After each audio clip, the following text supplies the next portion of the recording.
Hello दोस्तों, नमस्कार। उम्मीद करता हूँ आप सब अच्छे होंगे। एक बार फिर से हमारे यूट्यूब चैनल में आप सभी का स्वागत है। आज हम बात करेंगे टैली ईआरपी 9 के अंदर मल्टीपल टॉपिक्स के बारे में। तो चलिए स्टार्ट करते हैं। सबसे पहले बात करते हैं गेट ऑफ टैली और मेंटेन बिल वायबिलिटी, इसके बारे में आज हम बात करेंगे। तो सबसे पहले एक न्यू कंपनी क्रिएट कर लेते हैं। न्यू कंपनी क्रिएट करने के लिए ऑल्ट प्लस F1 करेंगे। ऑल्ट प्लस F1 करने के बाद आप देखेंगे कंपनी इन्फो, सिलेक्ट कंपनी और क्रिएट कंपनी, दो ऑप्शन मिल जाएंगे आपको। तो एक क्रिएट कंपनी कर लेते हैं। न्यू कंपनी, न्यू कंपनी के नाम से कंपनी क्रिएट कर। तो अब आप देखेंगे गेट ऑफ टैली में। तो गेट ऑफ टैली में क्या मिल रहा है आपको? सबसे पहले देखेंगे मास्टर। मास्टर में आपको अकाउंट इन्फो और इन्वेंट्री इन्फो, दो ऑप्शन मिल जाएंगे। मास्टर में अकाउंट इन्फो और इन्वेंट्री इन्फो। अकाउंट इन्फो का काम होता है जैसे लेजर बनाना, आपको ग्रुप बनाना, बाउचर क्रिएट करना। लेजर में किसी भी जैसे पार्टी का लेजर क्रिएट करना या किसी एक्सपेंसेस का, जैसे मैंने एक लेजर क्रिएट करा रेंट पे है, ये जाएगा आपका इनडायरेक्ट एक्सपेंसेस। सेम ऐसे ही आप लेजर क्रिएट कर रहे हैं रेंट रिसीव, तो ये इनडायरेक्ट इनकम हो गया। तो ये होते हैं कि आप अगर लेजर वगैरह क्रिएट करना चाहते हैं तो अकाउंट इन्फो में जाके क्रिएट कर सकते हैं। सेम ऐसे अगर आपको वाउचर क्रिएट करना है तो आप वाउचर भी क्रिएट कर सकते हैं, या ग्रुप क्रिएट करना है तो वो भी कर सकते हैं। इन्वेंट्री इन्फो, इन्वेंट्री इन्फो में क्या होता है? Stock group, stock item, unit. अब स्टॉक ग्रुप क्या होता है? सपोज आप कंप्यूटर परचेज कर रहे हैं, तो कंप्यूटर कौन सी कंपनी का कर रहे हैं, डेल, एचपी, लिनोवो परचेज कर रहे हैं, वो कंपनी सेलेक्ट करेंगे। स्टॉक आइटम, आप परचेज क्या कर रहे हैं। यूनिट, जो आप आइटम परचेज कर रहे हैं उसको किस कंडीशन पे, किस तरीके से गिना जा सकता है, पीसेस में, बॉक्सेस में, नंबर में, तो वो चीज आप इसके अंदर लिखेंगे यूनिट में। ट्रांजेक्शन्स में देखेंगे अकाउंटिंग वाउचर और inventory vouchers. Accounting vouchers vouchers management के लिए होता है, इन्वेंट्री वाउचर्स इन्वेंट्री मैनेजमेंट के लिए होता है। दोनों में अंतर क्या होता है? अकाउंटिंग वाउचर, तो वाउचर मैनेजमेंट में जो होता है कि आपने पर नॉर्मल परचेज की एंट्री चढ़ा दी, पेमेंट की, रिसीव की, सेल की एंट्री चढ़ा दी। इन्वेंट्री वाउचर्स के अंदर होता है स्टॉक मैनेजमेंट करना है, स्टॉक एक जगह से दूसरी लोकेशन पे ट्रांसफर करना है। जैसे आप परचेस करके सेल करते तो ऐसे ही आप एक आपने हरिद्वार से परचेस करा और आप इसी केस के लिए ट्रांसफर कर रहे हैं, तो इस तरीके से जो होता है वो इन्वेंट्री वाउचर्स में होता है। अब बात करें जैसे इंपोर्ट डाटा, आपने दूसरी कंपनी से एक्सेल ट्रांसफर करना है या टैली से दूसरी टैली कंपनी में ट्रांसफर करना है। सपोज अभी न्यू कंपनी के नाम से कंपनी बनी हुई है और इसमें जो डाटा है वो आप दूसरे में ट्रांसफर करना चाहते हैं, तो पहले आप सिलेक्ट करेंगे और उसके बाद आप इंपोर्ट डाटा में जाएंगे। बैंकिंग में जाके देखेंगे तो बैंकिंग की डिटेल्स के अंदर आपको मिल जाएगी। रिपोर्ट, रिपोर्ट में आप बैलेंस शीट वगैरह देखेंगे। जैसे बैलेंस शीट में आपको कोई चीज डिटेल चेक करनी है कि क्या लायबिलिटीज है, क्या एसेट्स आपके पास है, लोन लायबिलिटीज कितनी है, कैश इन हैंड में कितना बैलेंस है, तो वो चीज आपको इसके अंदर मिल जाएगी। और अपने लॉस में भी सेम। स्टॉक समरी में क्या स्टॉक आपने परचेज करा हुआ है, अगर आपने कोई स्टॉक परचेज करा है तो वो स्टॉक आपको मिल जाएगा इसके अंदर। डिस्प्ले, रेशियो में आपको एनालिसिस में आपको क्या लेजर्स हैं, कितने ग्रुप हैं, कौन कौन से लेजर किसमें गए हुए हैं, ये सारी चीजें इसके अंदर आपको मिल जाएंगी। डिस्प्ले, डिस्प्ले में जब जाएंगे तो आप देखेंगे trial balance, day book, account book, statement of account, ये टॉपिक के बेसिस पे आप धीरे धीरे करके समझते रहेंगे। तो चलिए स्टार्ट करते हैं टॉपिक पे। Maintain bill bye bill detail. तो F11 accounting features. Accounting features में आप देखेंगे आउटस्टैंडिंग मैनेजमेंट, आउटस्टैंडिंग मैनेजमेंट, इसमें सबसे पहला ऑप्शन मिलेगा मेंटेन बिल वाइज डिटेल, इस ऑप्शन को आप यस करेंगे। सेकेंड ऑप्शन मिलेगा for not trading account also, इस ऑप्शन को भी आप यस करेंगे। इसके बाद आपको एक ऑप्शन मिलेगा use debit and credit note, इस ऑप्शन को भी आप अप्लीकेबल करेंगे। अगर आप परचेज रिटर्न और सेल्स रिटर्न करना चाहते हैं तो आप ये दोनों ऑप्शन को अप्लीकेबल करके चलेंगे। कंट्रोल प्लस ए या एंटर करके आप इस तीनों ऑप्शन को जो अप्लीकेबल करें इनको सेव कर सकते। सेव करने के बाद अकाउंट इन्फो में जाके भी आप लेजर क्रिएट कर सकते हैं और आप डायरेक्ट लेजर भी क्रिएट कर सकते हैं। तो डायरेक्ट लेजर क्रिएट करते हैं। अकाउंटिंग वाउचर F9 से परचेज।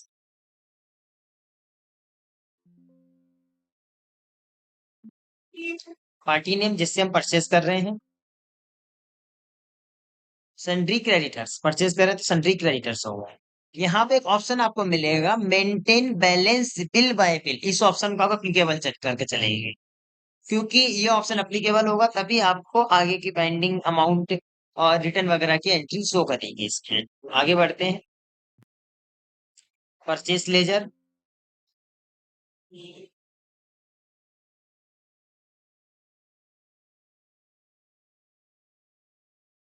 परचेस अकाउंट में जाएगा ये।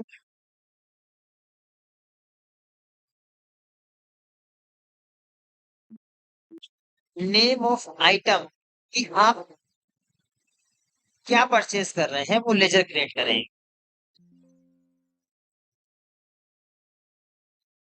जैसे सपोज हमने माउस परचेस कर लिया, तो यूनिट पीसीस,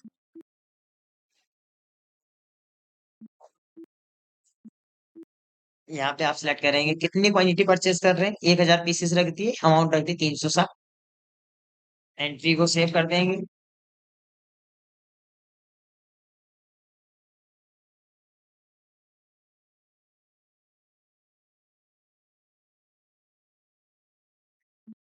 ये एंट्री कर देंगे, being goods purchase from Anas on credit, कि आपने उधार में परचेस करा है। इस एंट्री को सेव करेंगे। सेव करने के बाद अब आप आउटस्टैंडिंग चेक कर लें एक बार। आउटस्टैंडिंग चेक कर लेते हैं। Display, statement of accounts, outstanding, payable, दोनों ऑप्शन मिलेंगे, आउटस्टैंडिंग और पेबल रिसीवल। तो पेबल में देखेंगे क्रेडिटर्स, तो ये देखेंगे कि आपके पास ये बैलेंस ड्यू है। ये बैलेंस ड्यू है कितना, 3,60,000। अभी आप ड्यू डेट में देखेंगे, ड्यू डे में देखेंगे तो अभी जीरो दिखा रहा है कि 1 अप्रैल को आपने परचेस करा था, और 1 अप्रैल की ही डेट यहाँ पे शो हो रही है। आप F2 से डेट चेंज करते हैं, 1 अप्रैल से 1 मई कर देते हैं, तो देखो 30 दिन ड्यू दिखा रहा है। 30 दिन का ड्यू दिखा रहा है। अब जितना डेट चेंज करते जाएंगे इसमें, 1 अप्रैल से 31 मार्च कर देते हैं। चलिए, तो देखो ये 364 दिन का ड्यू दिखा रहा है कि भाई 1 साल हो गया अभी तक इसकी पेमेंट नहीं हुई है। सेम ऐसे अगर आप सेल करते हैं, अगर आप सेल करते हैं तो भी दिखाएगा ऐसे, F8 सेल्स करेंगे।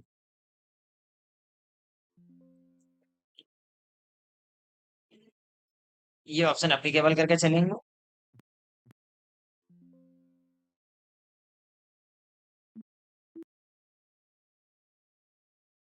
850 माउस सेल कर दिए, 630 रुपए के हिसाब से।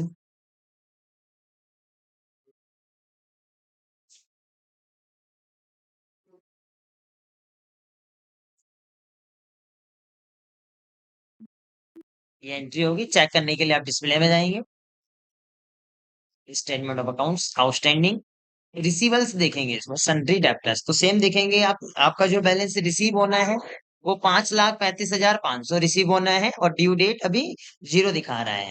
F2 से डेट चेंज करो, 1 मई से 1 अगस्त। तो देखो 122 दिन पुराना ये बिल हो गया है कि भाई 122 दिन पुराना बिल हो गया है, और अभी तक इसकी पेमेंट नहीं आई। अब पेमेंट आने से पहले कि 10 माउस आपके पास रिटर्न आ गए, 10 माउस आपके पास रिटर्न आ गए हैं, तो इसके लिए आप अकाउंटिंग वाउचर, कंट्रोल+F8 करेंगे। कंट्रोल+F8 करेंगे तो क्रेडिट नोट खुल के आएगा। क्रेडिट नोट का मतलब होता है सेल्स रिटर्न। सेल्स रिटर्न हमारे पास वापस आएगा। तो यहाँ सेलेक्ट करेंगे अमन, माउस कितने 10 पीसेस रिटर्न आ गए। प्राइस सेम रहेगा क्योंकि आप अपना ही, आपने जो सेल करा था वो वही रिटर्न आ रहा है। बीइंग गुड्स रिटर्न बाय अमन, अमन से 10 पीसेस रिटर्न आ गए। अब 10 पीसेस रिटर्न आ गए, तो अब एक बार बैलेंस शीट फिर से चेक कर लेते हैं कि आउटस्टैंडिंग में क्या इफेक्ट पड़ा है। तो display, statement of accounts, outstanding, receivables और सन्ड्री डेब्टर्स।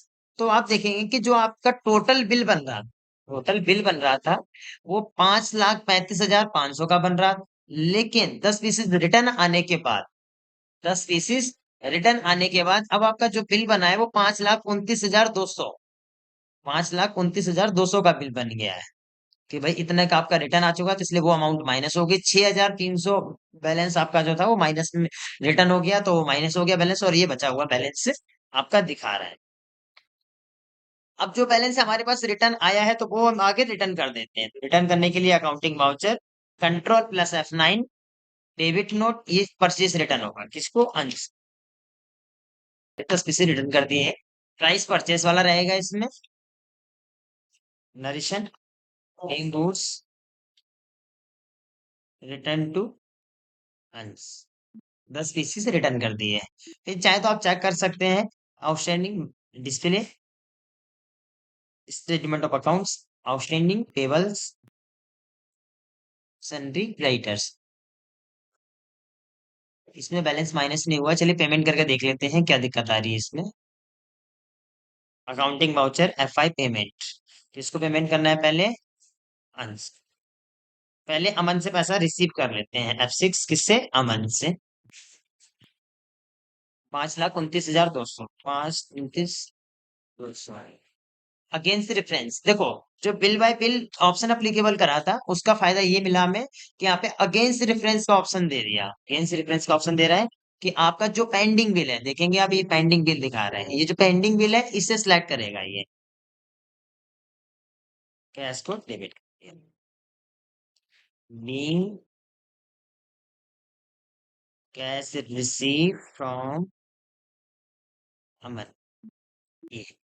अब पेमेंट कर देते हैं, अभी अन से हमने परचेस करा था। देखो यहाँ पे बैलेंस माइनस हो गया, वो वहां पे एंट्री नहीं दिखा रहा था, लेकिन यहाँ देखेंगे तो 3,60,000 टोटल अमाउंट देनी थी, पर 10 अमाउंट हमने रिटर्न करे। 3,56,400 अमाउंट ये पैसा देना है, 56,400। ये देखो इसमें भी आपको अगेंस्ट रेफरेंस को इसमें दो ऑप्शन दे रहे हैं कि आप कौन सा बिल एक्सेप्ट करना चाहते हैं, जो रिटर्न करा था वो या आपने परचेस करा था वो। तो यहाँ सिलेक्ट करेंगे परचेस वाला बिल,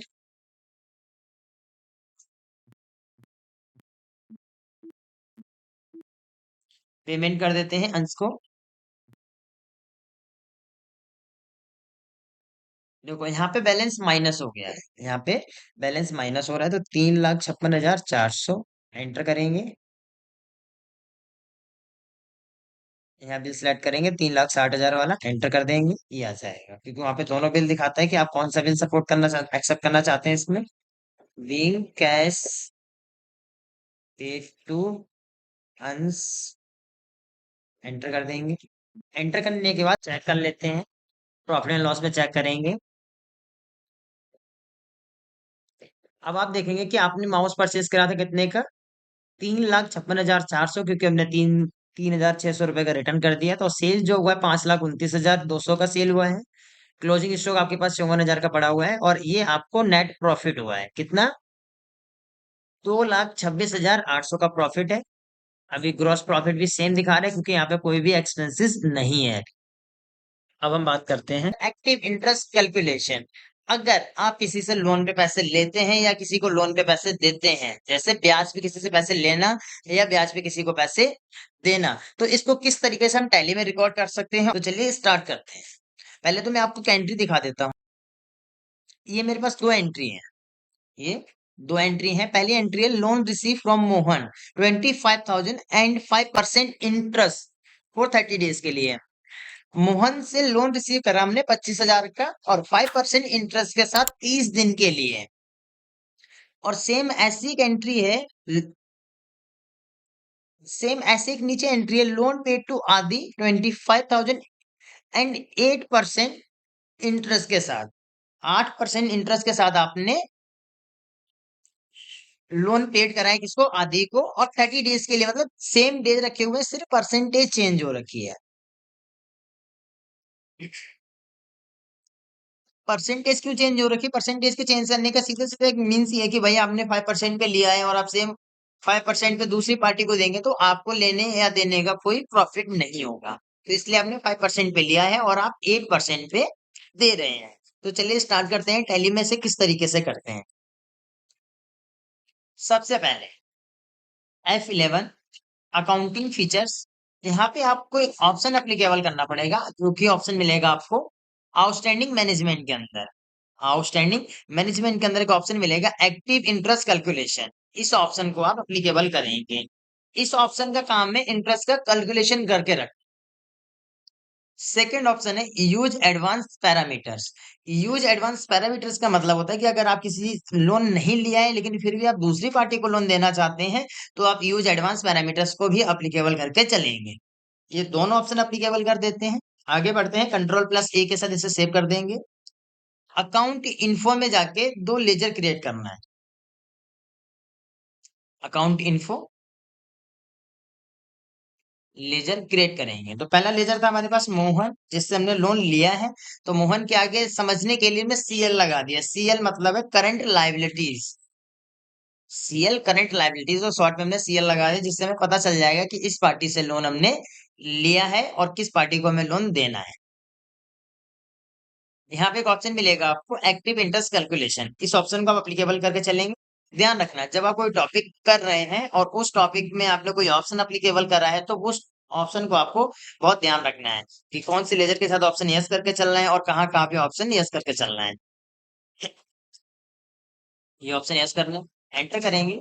तो जैसे आप एंटर करेंगे तो यहाँ पे एक विंडो खुल के आएगी, इंटरेस्ट पैरामीटर। इंटरेस्ट पैरामीटर से एक विंडो खुल के आएगी जिसमें आप इस एंट्री में देखेंगे कि 5% दिखा रखा है और कितने दिन के लिए, 30 डेज के लिए। तो ये इंटरेस्ट पैरामीटर्स में डिटेल डालनी है। एंटर करेंगे, एंटर करेंगे, नीचे आएंगे। 5% कितने दिन के लिए, 30 दिन के लिए। ऑल बैलेंस, अब यहाँ पे डेबिट और क्रेडिट बैलेंस का कोई रोल नहीं, यहाँ पे ऑल बैलेंस लेना पड़ेगा, दोनों बैलेंस पे इक्वल चलेगा। पैसा आ रहा है और पैसा जा रहा है। कब से कब लेंगे, 1 अप्रैल को लेंगे और 1 मई को रिटर्न कर देंगे। राउंडिंग नॉट अप्लीकेबल, एंटर कर देंगे। एक बार और देख लो आप इसे।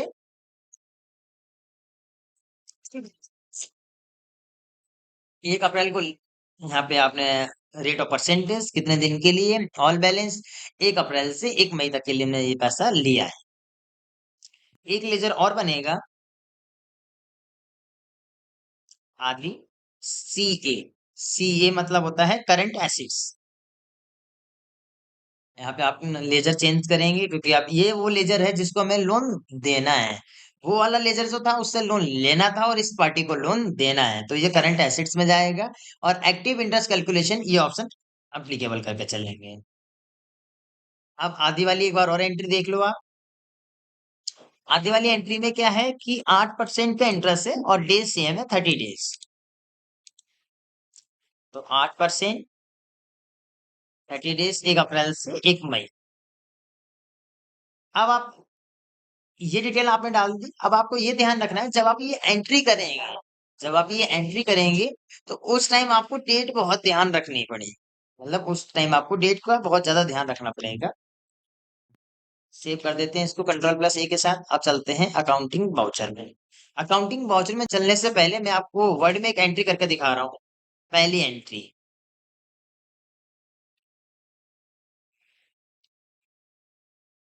अकाउंट डेबिट कितना, 25,000, एंटर। टू मोहन कितना, 25,000। ये एंट्री, अब ये पहली एंट्री है तो जब पहली एंट्री है तो ये एंट्री होगी आपकी F6 में। मोहन से पैसा लिया है तो एंट्री होगी आपकी F6 में। और इसकी जो डेट रहेगी वो 1 अप्रैल, डेट 1 अप्रैल 2024। ठीक है, ये तो आपकी एंट्री होगी मोहन की। मोहन से पैसा लिया है। अब अगली एंट्री होगी आदि। आदि अकाउंट,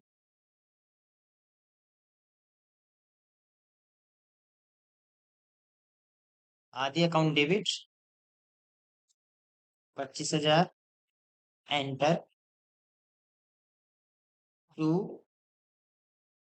कैश अकाउंट, ठीक है। और यहाँ आप रखेंगे अमाउंट कितनी, 25,000। और ये वाली जो एंट्री होगी, ये ऊपर वाली जो एंट्री मैंने आपको बताई वो आपकी F6 में होगी, रिसीप में। और ये आधी वाली जो एंट्री होगी वो होगी F5 पेमेंट में। F5 पेमेंट, और इसकी जो डेट रहेगी वो 1 अप्रैल 2024 की ही रहेगी। और अब अगली एंट्री होगी, अब आधी को पैसा दे दिया, अब आधी से पैसा लेना है, तो अगली एंट्री होगी F6 में, लेकिन इसकी जो डेट रहेगी वो 1 मई, 1 मई की डेट रहेगी और एंट्री होगी आपकी कैश अकाउंट डेबिट 25,000 टू आदि। कितना? 25,000। ये एंट्री होगी F6 में हो जाएगी और कब होगी? 1 मई। ठीक है। अब इसके बाद एक एंट्री होगी F5 पेमेंट में फिर से, और इसकी जो डेट रहेगी वो 1 मई 2024। एंटर करेंगे, यहाँ पे जो एंट्री बनेगी, Mohan account debit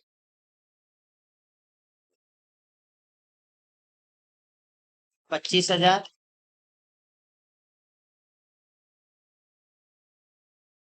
to cash account. कितना? 25,000।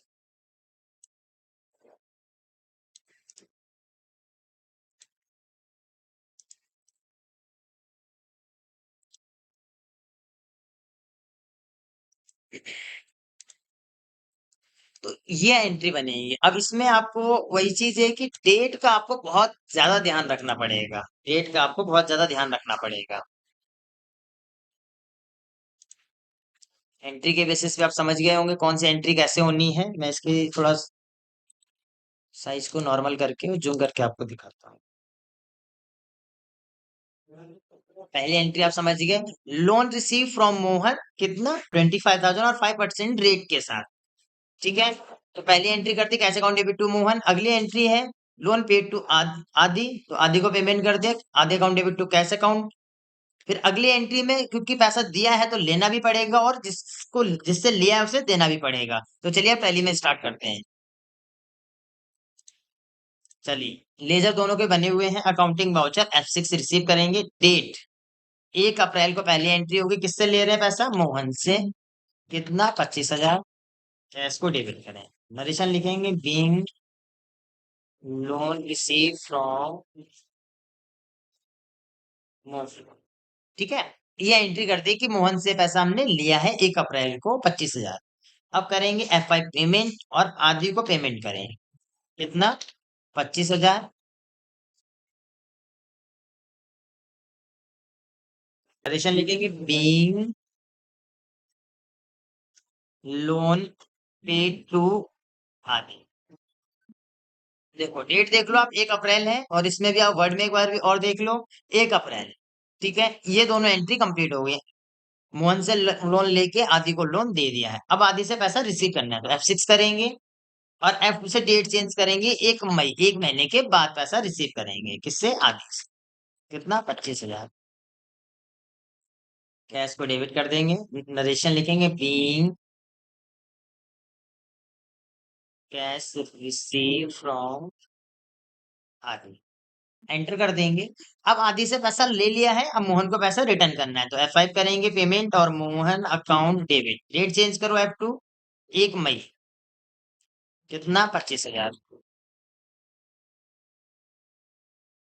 Being cash paid to Mohan. Enter करेंगे। एंटर। अब चेक कर लो एक बार एंट्री, कितना इंटरेस्ट बना है। इसके लिए आप जाएंगे display, statement of account, interest calculation, enter करेंगे। अब जैसे आप इंटरेस्ट कैलकुलेशन पे क्लिक करेंगे तो दो ऑप्शन मिलेंगे, इंटरेस्ट रिसीवल्स और इंटरेस्ट पेबल्स। तो इंटरेस्ट रिसीवल्स में अगर आप जाते हैं तो देखेंगे करंट एसिड्स, क्योंकि कितना इंटरेस्ट मिलेगा आपको, कितना ब्याज मिल रहा है। तो आपको जो ब्याज मिलेगा आदि से 25,000 के हिसाब से 8% आपने इंटरेस्ट दिया, 30 दिन के अंदर जो आपका ब्याज बना है वो 2,000 रुपए का ब्याज बना है। 2,000 का ब्याज बन गया है, मतलब इंटरेस्ट बन गया। अब इंटरेस्ट पेबल देखते हैं, करंट लाइबिलिटीज।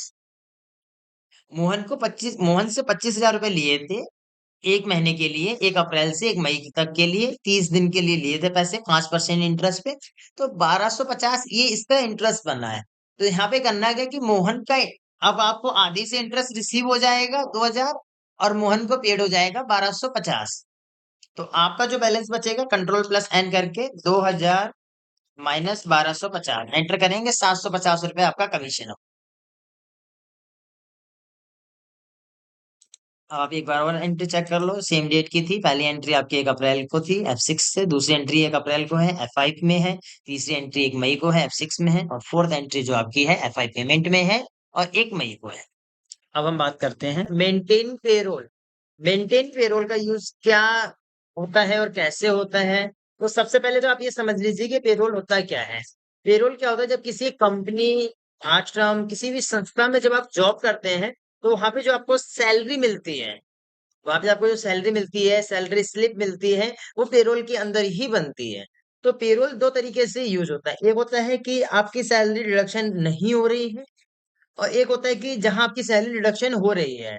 सपोज आप किसी स्कूल में जॉब करते हैं, आप किसी स्कूल में टीचिंग में है, तो वहां पे क्या होता है कि आपको महीने की 4 छुट्टी मिल रही है संडे की। उसके अलावा भी कोई फेस्टिवल है तो उसकी भी आपको छुट्टी मिल रही है। तो वहां पे क्या होता है, 1 या 2 छुट्टी अगर आप महीने में आप एक्स्ट्रा ले लेते हो, वहां पे सैलरी आपकी नहीं कटती है। लेकिन अगर आप किसी कंपनी में जॉब कर रहे हैं, तो वहां पे क्या होता है, अगर आप एक दिन की छुट्टी लेते हैं, हाफ डे भी लेते हैं, तो वहां पे आपकी उतनी सैलरी कटेगी। तो दोनों तरीके से पेरोल को यूज करेंगे। चलिए स्टार्ट करते हैं। सबसे पहले मैं आपको नॉर्मल तरीके से पेरोल करके दिखाऊंगा, जिसमें सैलरी डिडक्शन नहीं होती है। फिर बाद में बात करेंगे सैलरी डिडक्शन अगर होती है तो पेरोल किस तरीके से करेंगे। चलिए स्टार्ट करते हैं। F11 accounting features. आप देखेंगे कॉस्ट प्रॉफिट सेंटर मैनेजमेंट के अंदर एक ऑप्शन मिलेगा, मेंटेन पेरोल। ये ऑप्शन अप्लीकेबल करके चलेंगे। फिलहाल मैं आपको नॉर्मल, जैसे कि मैंने अभी आपको बताया था कि मैं आपको नॉर्मल तरीके से कराने वाला हूँ, तो एक ही ऑप्शन अप्लीकेबल होगा, मेंटेन पेरोल। कंट्रोल प्लस ए या एंटर करके इसे सेव कर सकते हैं। Payroll info. अब यहाँ पे कुछ जो चीजें हैं उनको आपको क्रिएट करना पड़ेगा। ये वन टाइम क्रिएट होती है, उसके बाद आप एम्प्लॉय चेंज करते रहे, एम्प्लॉय आते रहेंगे जाते रहेंगे, ये चीजें आपकी क्रिएट रहेंगी ऑलरेडी। तो सबसे पहले क्रिएट कर लेते हैं एम्प्लॉय ग्रुप। एंटर करेंगे, क्रिएट करेंगे। एक क्रिएट कर लिया हमने मैनेजर, एक क्रिएट कर लिया ऑफिसर। 2 एम्प्लॉय ग्रुप क्रिएट कर लिए। आप एम्प्लॉय क्रिएट करेंगे। एक हमने क्रिएट करा अमन, ये है मैनेजर, और इसकी डेट ऑफ ज्वाइनिंग है। अब जैसे कि आपको पता ही है कि एजुकेशन में 1 तारीख ही एक्सेप्ट करती है, तो यहाँ पे हम 1 अप्रैल लेके चलेंगे। बाकी की चीजों को जो बेसिक फॉर्मेलिटी जनरल इन्फॉर्मेशन है वो आप डाल सकते हैं। कंट्रोल प्लस ए या एंटर करके आप इसे सेव कर सकते हैं। एक बना दिया अंश, ये है ऑफिसर। सेम इसमें भी वही है, कंट्रोल प्लस ए या एंटर करके इसे सेव कर सकते हैं। 2 एम्प्लॉय क्रिएट कर लिए यहाँ पे। इसके बाद यूनिट वर्क क्रिएट करेंगे। अब यूनिट वर्क क्या होता है कि ओवर टाइम के लिए होता है। तो जिस संस्था में सैलरी नहीं कटती है, जिस संस्था में सैलरी नहीं कटती, तो वहां पे ओवर टाइम का भी कोई रोल नहीं होता है। तो ओवर टाइम जो होता है आवर्स वगैरह के आवर्स में काउंट होता है। तो यूनिट वर्क हमें भी इसमें क्रिएट नहीं करेंगे। आगे बढ़ते हैं, अटेंडेंस। अटेंडेंस क्रिएट करेंगे। अटेंडेंस में कैसे प्रेजेंट, तो अटेंडेंस लिव विद पे। अगर आप प्रेजेंट हैं तो आपको सैलरी मिलेगी। एंटर करेंगे। Send, live without pay, absent होने पे आपको सैलरी नहीं मिलेगी। एंटर। पे हेड्स। अब सैलरी, जैसे कि आपको बताया कि भाई आप अपने absent हैं तो आपकी सैलरी 1 दिन की 2 दिन की सैलरी नहीं काटी जाएगी, पर आपको अटेंडेंस प्रॉपर तरीके से लगेगी आपकी।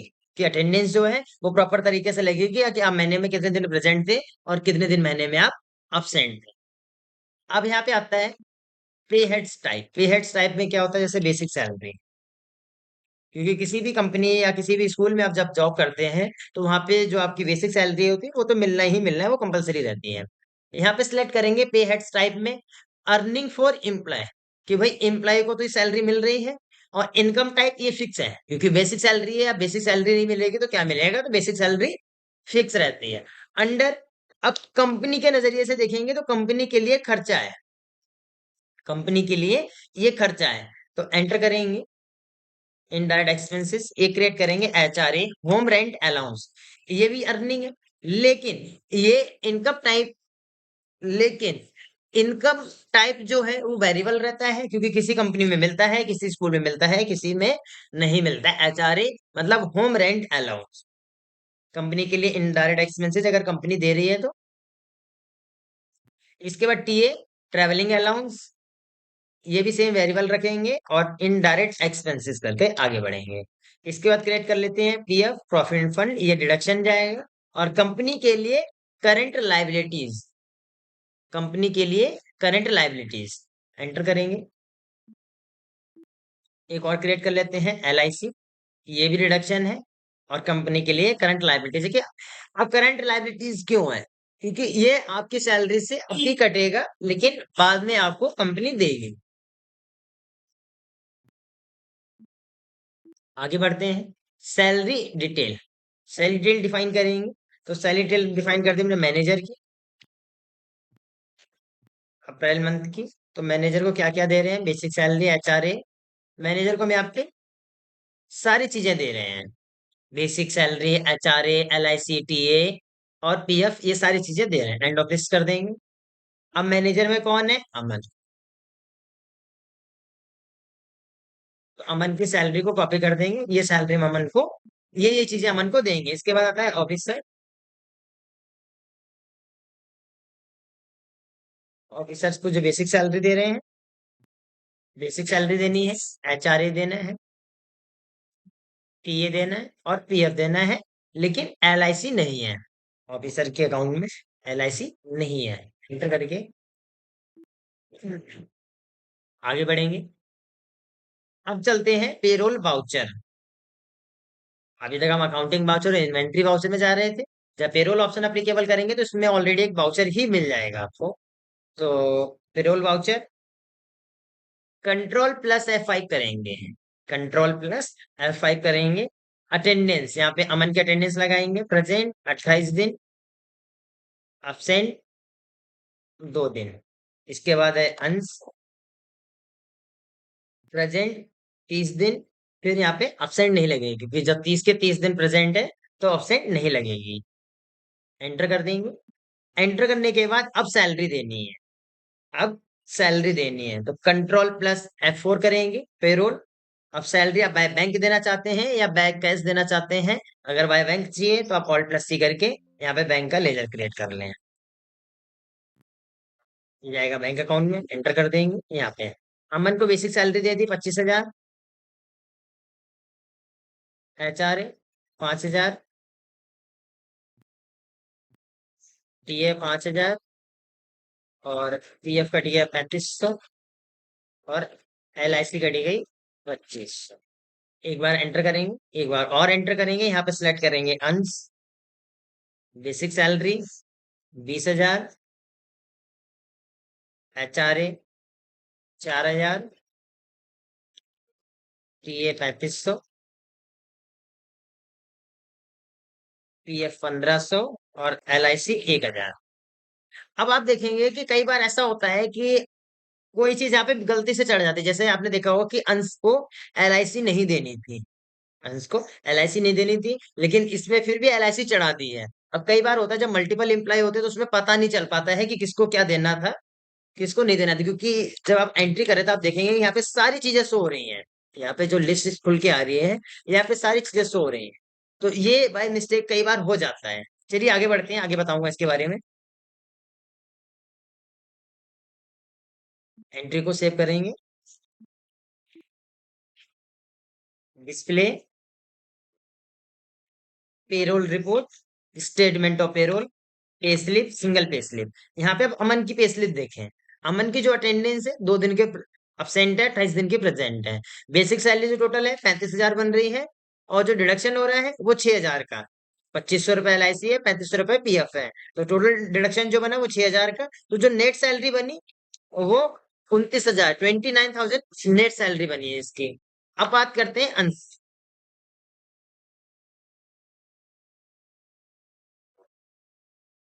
अंश की सैलरी पे स्लिप यहाँ पे नहीं आई है, अंश की सैलरी पे स्लिप नहीं आई है। क्यों नहीं आई, चलिए एक बार चेक कर लेते हैं।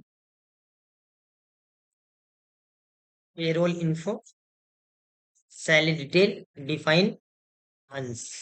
तो यहाँ पे देखेंगे कि अंश की सैलरी डिटेल डिफाइन नहीं हो रखी थी, तो अंश की नहीं हो रखी, दूसरी किसकी हो रखी है,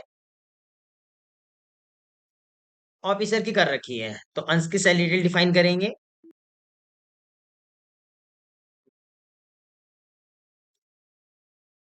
तो देखो एक तो ये चीज समझ लेंगे कि एक ये फायदा है कि अगर आपने सैलरी डिटेल डिफाइन नहीं करी और गलती से आपने कोई भी सैलरी चढ़ा दी है, तो उसके अकाउंट में शो नहीं करेगी। अब यहाँ पे डिफाइन कर दी, display payroll report, statement of payroll, pay slip, single pay slip, यहाँ पे अंश। तो अब आप देखेंगे कि यहाँ पे एलआईसी नहीं आई है। बेसिक सैलरी एचआर टीए ये आ रहा है और पीएफ भी आ रहा है, लेकिन डिडक्शन में जो एलआईसी और थी वो नहीं आ रही। जब सैलरी डिटेल डिफाइन करी थी, जब सैलरी डिफाइन करी थी कि भाई हम इस एम्प्लॉय को क्या क्या देंगे, उस टाइम ने ये मेंशन नहीं करा था कि इसे एलआईसी देंगे, इसलिए ये यहाँ पे एलआईसी नहीं आई। तो उम्मीद करूंगा आपको ये नॉर्मल तरीके से पेरोल समझ में आ गया होगा। अब आगे बढ़ते हैं कि एम्प्लॉय की सैलरी अगर कटती है और मल्टीपल अगर एम्प्लॉय हमारे पास होते हैं तो किस तरीके से हम उनका रिकॉर्ड मेंटेन कर सकते हैं। चलिए आगे बढ़ते हैं, एक न्यू कंपनी क्रिएट करते हैं।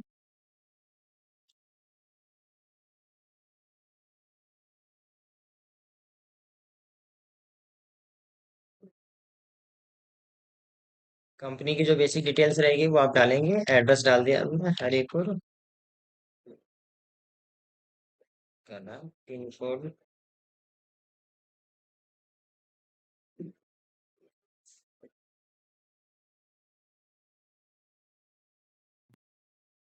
F11 accounting features. यहाँ पे एक ऑप्शन अप्लीकेबल होगा, मेंटेन पेरोल, और सेकंड ऑप्शन और भी अप्लीकेबल होगा, maintain more than one payroll cost category. ये ऑप्शन भी अप्लीकेबल होगा, इसमें ये दो ऑप्शन अप्लीकेबल होंगे, यहाँ पे कैटेगरी वाइज डिफाइन होगा। पेरोल इन्फो, एम्प्लॉय कैटेगरी, अभी यहाँ पे कैटेगरी का ऑप्शन नहीं आ रहा था लेकिन अब आ रहा है, तो एम्प्लॉय कैटेगरी क्रिएट करेंगे। यहाँ पे हमने एक डिपार्टमेंट क्रिएट करना है, जैसे हमने एचआर डिपार्टमेंट क्रिएट किया है। इसमें एचआर डिपार्टमेंट के अंदर ये सारा रिकॉर्ड बनेगा। एम्प्लॉय कैटेगरी क्रिएट करने के बाद अब क्रिएट करेंगे आप एम्प्लॉय ग्रुप। तो जब आप एम्प्लॉय ग्रुप क्रिएट करने के लिए आएंगे तो सबसे पहले आप देखेंगे कि यहाँ पे कैटेगरी का ऑप्शन दे रहा है, कैटेगरी का ऑप्शन दे रहा है, तो यहाँ पे सिलेक्ट करेंगे आप एचआर डिपार्टमेंट। यहाँ पे आपने क्रिएट करा है एक मैनेजर,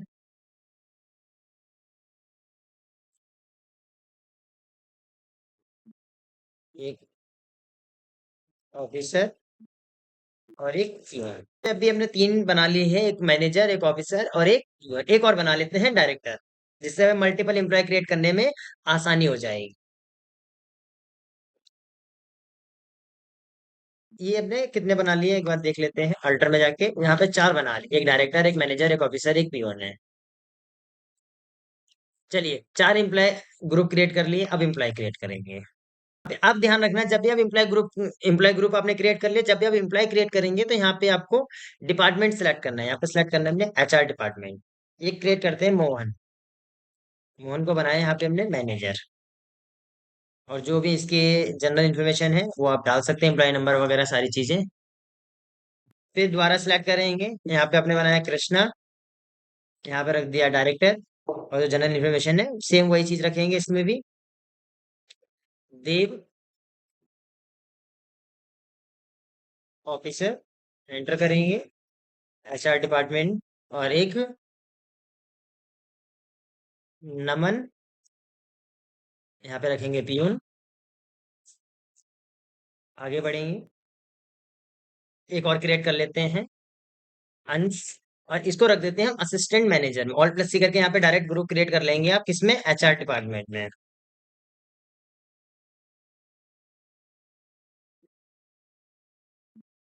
ये हमने चार से पांच एम्प्लॉय क्रिएट कर लिए। आप चाहें तो एक ग्रुप में दो एम्प्लॉय भी क्रिएट कर सकते हैं, क्योंकि आपको समझना है तो आप एक ग्रुप में दो तीन एम्प्लॉय तक क्रिएट कर सकते हैं। फिलहाल मैंने इसमें एक एक ही रखा है। अब बात करते हैं यूनिट वर्क, अगर ओवर टाइम वगैरह भी लेना है तो ओवर टाइम ले सकते हैं, hours. Attendance production type, attendance production type रखेंगे। अटेंडेंस प्रोडक्शन टाइप में क्या है, यहाँ पे सेम वही, प्रेजेंट अटेंडेंस लिव विथ पे, absent live without pay heads type. अब यहाँ पे आपको क्रिएट करना है पे हेड्स। ओके, हेड्स के लिए आप क्या क्या करेंगे? Basic salary, earning for employ, fix, indirect expenses. और यहाँ पे एक ऑप्शन मिलेगा, सबसे लास्ट में आप देखेंगे एक ऑप्शन मिलेगा कि आपकी बेसिक सैलरी आपको किस बेस पे मिले, क्योंकि यहाँ पे क्या है कि अगर आप absent है तो आपकी सैलरी डिडक्शन होगी। अगर आप absent है तो आपकी सैलरी कटेगी, और जब सैलरी कटेगी तो यहाँ पे चेंज होगा। क्या चेंज होगा? कैलकुलेशन टाइप में सिलेक्ट करेंगे ऑन अटेंडेंस। ऑन अटेंडेंस, अगर आप प्रेजेंट है तो आपको सैलरी मिलेगी। यहाँ पे देखेंगे जैसे आप ऑन अटेंडेंस सेलेक्ट करेंगे तो एक ऑप्शन नीचे देगा अटेंडेंस लिव विद पे। अगर आप प्रेजेंट है तो आपको सैलरी मिलेगी, और अगर आप absent है तो आपको सैलरी नहीं मिलेगी। कैलकुलेशन पीरियड किस पीरियड में काउंट होगी? मंथ में। एंटर कर देंगे। इसके बाद HRA, home rent allowance, earning है, फिक्स है, इनडायरेक्ट एक्सपेंसेस है, यहाँ पे चेंज करेंगे। अब यहाँ पे चेंज करने के लिए आपको क्या करना है? यहाँ आप सिलेक्ट करेंगे कंप्यूट वैल्यू। कंप्यूट वैल्यू क्यों रखेंगे इसमें? क्योंकि ये आप ये ऑन अटेंडेंस पे नहीं रख सकते हैं। ऐसा तो हो नहीं सकता ना कि आप कहीं जॉब कर रहे हैं और आप 2 दिन जॉब पे नहीं गए तो 2 दिन का जी आपका रूम का किराया भी नहीं जाएगा। तो इसलिए ये फिक्स होता है कि भाई आपको अगर बोला गया कि 5,000 6,000 मिलेगा तो फिक्स रहेगा। Value 5,000 rupees. फिर क्रिएट करेंगे टीए, ट्रैवलिंग अलाउंस, इसमें सेम रहेगा जैसे हमने HRA में करा था।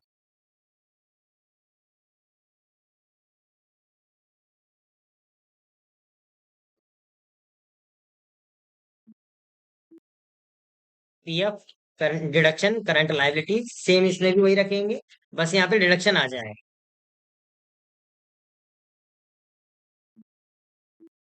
LIC, ये भी डिडक्शन है। Current liabilities,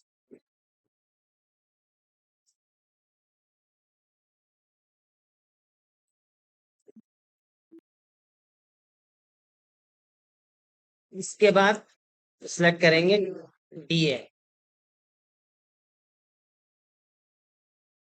DNS allowance, earning, fix, indirect expenses. इसमें भी चेंज करें कंप्यूटर वैल्यू, करंट अर्निंग है, और ये दे दिया हमने 2,000। आप चाहें तो परसेंटेज में भी दे सकते हैं। आगे बढ़ते हैं। अब डिफाइन करेंगे सैलरी डिटेल। डिफाइन, सबसे पहले सैलरी डिटेल डिफाइन करते हैं डायरेक्टर की। यहाँ पे डेट डालेंगे, फिर आपको बताया जाएगा बेसिक सैलरी। बेसिक सैलरी रख दी इसमें 50,000। और क्या क्या अलाउंसेस आप देना चाहते हैं, क्या क्या अलाउंसेस आप इसमें देना चाहते हैं डायरेक्टर के लिए, एंटर करेंगे। आप डायरेक्टर में कौन है, कृष्णा, सेलेक्ट करेंगे, डेट डालेंगे, और इस सैलरी को आप कॉपी कर लेंगे। अब ये ग्रुप में क्यों बनाया जाता है? जैसे आप कोई नया एम्प्लॉय आया तो उसके लिए आप बार बार एम्प्लॉय करेंगे, इससे बेटर रहता है कि ग्रुप से आप डायरेक्ट इसमें ट्रांसफर कर सकते हैं। आप बना लेते हैं मैनेजर।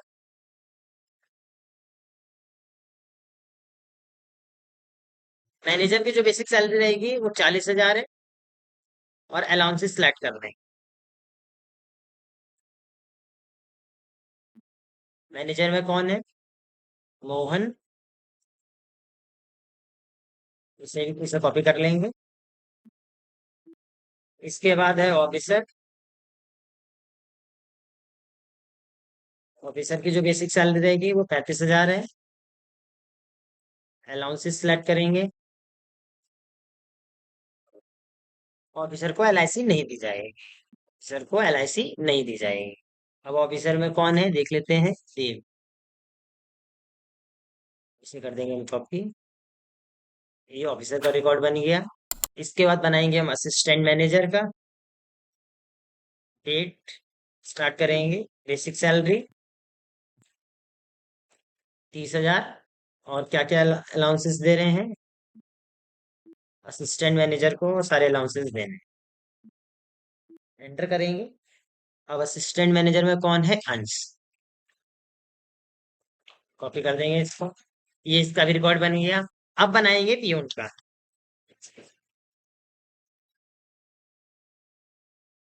स्टार्ट करेंगे। पियून की जो बेसिक सैलरी रहेगी वो है 20,000। बेसिक डीए, एचआरए और टीए, ये चीजें हैं। अब वन में कौन है सिलेक्ट करेंगे? नमन।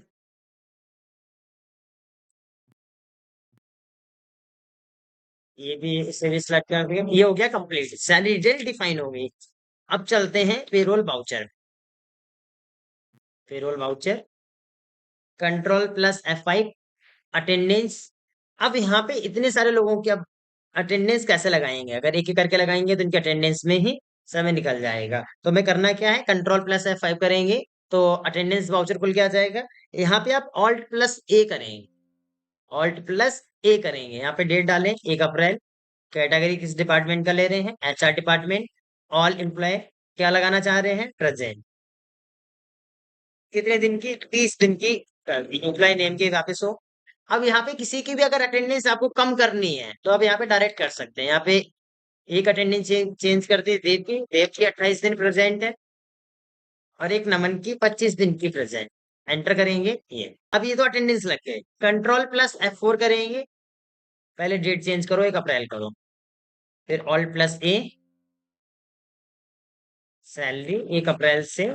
यहाँ पे 1 मई रखना पड़ेगा क्योंकि एजुकेशन में 20 की डेट एक्सेप्ट नहीं करते, एक ही तारीख एक्सेप्ट करेंगे। एम्प्लॉय कैटेगरी एंटर करेंगे, एंटर। ये सबकी सैलरी आ गई। अंश, देव, कृष्णा, मोहन और भी हैं, सबकी सैलरी आ गई। यहाँ पे देखेंगे 8 मोर दिखाने, मतलब 8 एंट्री इसमें और भी हैं। एंटर कर देते हैं। चलते हैं सैलरी स्लिप देखने के लिए। Display, payroll report, statement of payroll, pay slip. यहाँ पे आप सिंगल पे स्लिप देखना चाहते हैं तो वो भी दे सकते हैं, मल्टी देखना चाहेंगे तो मल्टी। एचआर डिपार्टमेंट सेलेक्ट करें और ऑल, ये सबकी दिखा देगा। पर यहाँ पे थोड़ा सा समझना मुश्किल हो जाएगा क्योंकि किसकी, जिसकी absent थी उसका कैसे पता चलेगा आपको? उसके लिए सिंगल पे स्लिप में जाए। अंश, अंश की 30 दिन प्रेजेंट थी तो उसके पे यहाँ पे टोटल जो सैलरी मिल रही है। अब इसमें थोड़ी सी चीज को समझना है। जो अमाउंट है वो 30,000 सैलरी मिल रही थी, 4,000 डीए है और एचआरए है। तो ये जो अमाउंट है वो क्या है कि इन्होंने अलाउंसेस 1 अप्रैल से 1 मई तक कर ले लिया है। यहाँ देखेंगे ग्रोस सैलरी में 30,000 सैलरी थी, 2,000 डीए है, 5,000 एचआरए था और 4,500 टीए। तो ये आ रहा है। सेम ऐसे डिडक्शन में देखेंगे ये है। तो अब आप देखें कि नेट सैलरी जो बन रही है, जो नेट सैलरी बन रही है, जो एक्चुअल सैलरी बन रही है वो 38,000 बन रही है। अगर आप अमाउंट में देखेंगे तो 46,000 है, क्योंकि यहाँ पे अलाउंसेस बढ़ गए हैं। तो अलाउंसेस को, क्योंकि अलाउंसेस ने क्या करा, 2 महीने के डेट ले ली है। लेकिन बेसिक सैलरी में क्या था कि जितने दिन की प्रेजेंट है उतने दिन की ही डेट लेगा। आप उसका देख लेते जिसकी हमने अटेंडेंस कम रखी थी, नमन। नमन की जो सैलरी थी वो 20,000 थी। तो देखो ग्रोस सैलरी कितनी बनी, 16,666। ये सैलरी बनी है इसमें। तो यहाँ पे आप देखेंगे जैसे ग्रोस सैलरी में अलाउंसेस 2,000, 5,000, टीए 4,500, लेकिन यहाँ पे अमाउंट में ये बढ़ गया है। अमाउंट में ये बढ़ गया है, ग्रोस सैलरी में ये सही आ रहा है। इसी तरीके से देव की भी absent थी 2 दिन की, देव की भी सैलरी देख सकते हैं। 35,000 टोटल सैलरी थी, 32,000 आ रही है सैलरी। अब हम बात करते हैं कॉस्ट सेंटर का यूज क्या होता है। देखो कॉस्ट सेंटर का मतलब ये होता है कि जब आपको मल्टीपल सेंटर्स में पेमेंट करना होता है। सपोज आप मान लीजिए कि आपकी अलग अलग लोकेशन पे शॉप है। आपकी रानीपुर मोड़ पे है, हरिपुर में है, भूपतवाला में है, कनखल में है। ये अलग अलग लोकेशन में जो आपकी शॉप है, तो जो यहाँ पे एम्प्लॉय हैं जिनको आप सैलरी दे रहे हैं, तो वो सारी चीजें किस तरीके से एक जगह बैठ के आप मेंटेन कर सकते हैं। तो चलिए स्टार्ट करते हैं।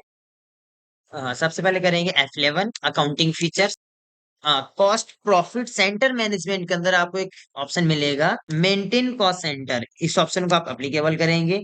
सेकंड ऑप्शन मिलेगा मेंटेन मोर देन 1 पेरोल और कॉस्ट कैटेगरी। इस ऑप्शन को आप तब अप्लीकेबल करते हैं जब अकाउंटिंग फीचर्स में अकाउंटिंग के जो टॉपिक्स हैं जिनमें आप कैटेगरी वाइज अगर बात करेंगे तो आप इस ऑप्शन को अप्लीकेबल करके चलेंगे। Maintain more than 1 payroll cost category, अगर आप इसमें किसी भी टॉपिक पे कैटेगरी वाइज बात करेंगे तो चलिए स्टार्ट करते हैं। ये दोनों ऑप्शन एप्लीकेबल करेंगे। एंटर करके या कंट्रोल प्लस ए के थ्रू आप इसे सेव कर सकते हैं। सबसे पहले आप जाएंगे अकाउंट इन्फो।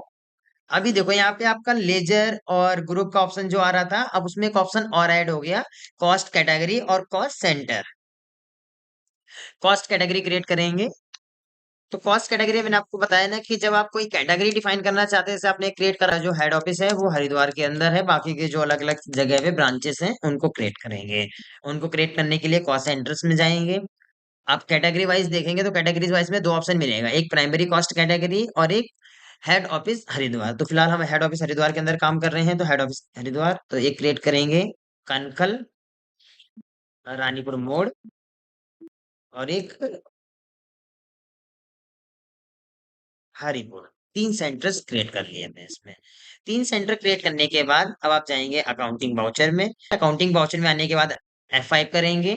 F5 करके आप जैसे सैलरी वगैरह दे रहे हैं तो सैलरी का लेजर बनाएंगे, रेंट दे रहे हैं, कोई भी चीज वो दे रहे हैं उसका लेजर बनेगा। आप एक लेजर क्रिएट करेंगे सैलरी का। सैलरी इनडायरेक्ट एक्सपेंसेस है। और यहाँ पे एक चीज और आपको ध्यान रखनी है कि जब आप कोई ऑप्शन करते हैं, जब आप कोई भी फीचर्स आप अप्लीकेबल करते हैं अकाउंटिंग फीचर्स से या इन्वेंट्री फीचर्स से, तो उसमें करना क्या होता है, जो भी आप ऑप्शन वहां पे अप्लीकेबल करेंगे वो लेजर के साथ अप्लीकेबल होता है। जैसे आप बिल बाय बिल कर रहे हैं या एक्टिव इंटरेस्ट कैलकुलेशन कर रहे हैं या बजट कर रहे हैं, कोई भी ऑप्शन कर रहे हो तो आप इस ऑप्शन को अप्लीकेबल उसके साथ करेंगे। जैसे यहाँ पे कॉस्ट सेंटर आर अप्लीकेबल, जी हाँ अप्लीकेबल। सैलरी, और सैलरी पेड कर दी, जैसे सपोज आपने पेमेंट कर दी 65,000, तो किस सेंटर से कितनी पेमेंट आप कर रहे हैं, इस सेंटर से कर दी, इस सेंटर में 25,000 कर दी, कनखल में 20,000 कर दी, और एक और सेंटर हमारे पास जो रानीपुर मोड़ है उसमें भी हमने 20,000 कर दी। नरेशन आप लिखेंगे being salary paid two centres. किस सेंटर में कितनी पेमेंट करी वो भी आप डिफाइन कर सकते हैं इसमें। चेक करने के लिए आप डिस्प्ले में जाएंगे, और डिस्प्ले में जाने के बाद क्योंकि आपको कॉस्ट सेंटर के बेसिस पे देखना है तो आप स्टेटमेंट ऑफ अकाउंट पे जाएं, कॉस्ट सेंटर, कैटेगरी समरी के यहाँ पे देख सकते हैं कि आपने हेड ऑफिस जो आपका हरिद्वार है उसमें आपने 65,000 पेमेंट करी हुई है, और एंटर कर देंगे किस सेंटर में कितनी पेमेंट करी है, वो भी आपके सामने आ जाएगा। सेम इसी तरीके से आपके वो सेंटर से कुछ अर्निंग है तो वो भी आप बना सकते हैं। अभी बनाने के लिए चलिए रिसीव की एंट्री भी कर देते हैं। रिसीव की एंट्री आप F6 में करेंगे। एक लेजर बना लेते हैं फीस का, इनडायरेक्ट इनकम। फीस का जो लेजर बनेगा इनडायरेक्ट इनकम, क्योंकि ये हमने अर्निंग इसमें दिखाई है। और कॉस्ट सेंटर आर अप्लीकेबल, इसको भी आप अप्लीकेबल करके चलेंगे। फीस आपने दिखा दी 2,50,000। सेम कैटेगरी हरिद्वार, बाकी के सेंटर्स जैसे हरिपुर आपने दिखाया तो इसमें दिखा दिया आपने 75,000। कनखल,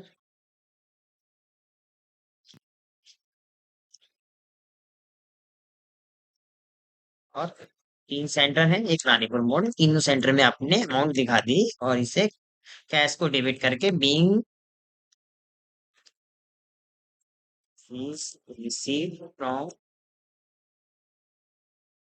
सेंटर्स, ये एंट्री हो जाएगी इसमें। आप चेक कर लीजिए। चेक करने के लिए आप same display, statement of account, cost centre, category summary, तो आप देखेंगे कि हरिद्वार हेड ऑफिस में आपका जो डेबिट बैलेंस है वो 65,000 है, और क्रेडिट बैलेंस है 2,50,000, 2,50,000। तो टोटल जो आपका क्लोजिंग बैलेंस दिखा रहे हैं 1,85,000, एंटर कर देते हैं। तो जो आपका हरिपुर से डेबिट बैलेंस हुआ वो 25,000 का हुआ था, और क्रेडिट बैलेंस 75,000 का हुआ, तो 50,000 का इसमें प्रॉफिट हो गया। कनकल से डेबिट बैलेंस 20,000 का था, 75,000 क्रेडिट बैलेंस था, तो 55,000 का प्रॉफिट हो गया। सेम रानीपुर मोड़ पे देखेंगे तो 20,000 का डेबिट बैलेंस है और 1 लाख रुपए का क्रेडिट बैलेंस है, तो 80,000 का आपको यहाँ से प्रॉफिट हो गया। अब हम बात करते हैं maintain cost centre. Maintain cost centre के बारे में हमने अभी बात करी थी, लेकिन पहले जो बात करी थी वो टॉपिक के बेसिस पे बात करी थी। आज हम बात करेंगे कि मेंटेन कॉस्ट सेंटर को किस तरीके से हम अलग अलग क्वेश्चन के साथ कर सकते हैं, अलग अलग क्वेश्चन के बेसिस पे किस तरीके से कर सकते हैं। तो चलिए स्टार्ट करते हैं। सबसे पहले मैं आपको एक क्वेश्चन दिखा देता हूँ कि इसके बेसिस पे हमें ये टॉपिक करना है।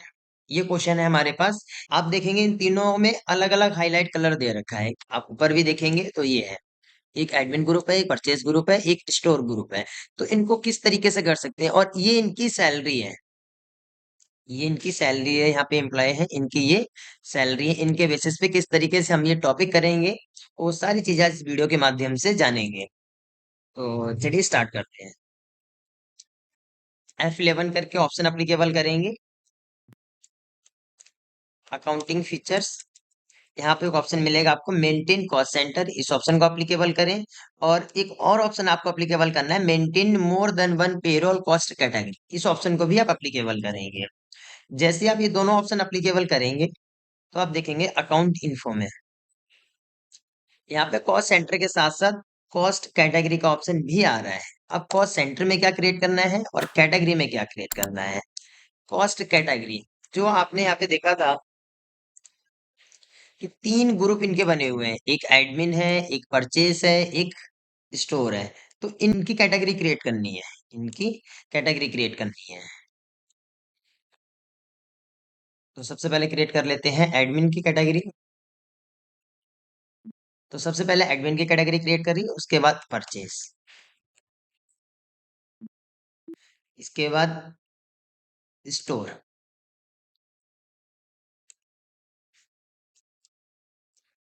ये तीन कैटेगरीज के अंदर बनानी है। अब बात करते हैं कि कॉस्ट सेंटर क्या बनेंगे। कॉस्ट सेंटर क्या बनेंगे तो उसके लिए भी क्वेश्चन देख लेते हैं। तो जो सेंटर के नेम रखे हुए हैं, सेंटर के नेम पर्सन के नेम के ब्याह पे रखे हुए हैं कि भाई पर्सन के ये नेम है, इनके बेसिस पे हम इनको सैलरी दे रहे हैं। तो कौन किसके ग्रुप में है ये देख लेते हैं। मोहनलाल, कृष्णा, आदर्श, मीनाक्षी, ये एडमिन ग्रुप में है। तो account info cost category create कर लिया, तो एक बार अल्टर में देख सकते हैं ये तीनों मिल जाएंगे। प्राइमरी को छोड़ दो, प्राइमरी डिफॉल्ट क्रिएट रहती है, पहले से ही क्रिएट रहती है। अब बात करते हैं कॉस्ट सेंटर की। तो कॉस्ट सेंटर क्रिएट करेंगे, पहले एडमिन के क्रिएट कर लेते हैं, मोहनलाल।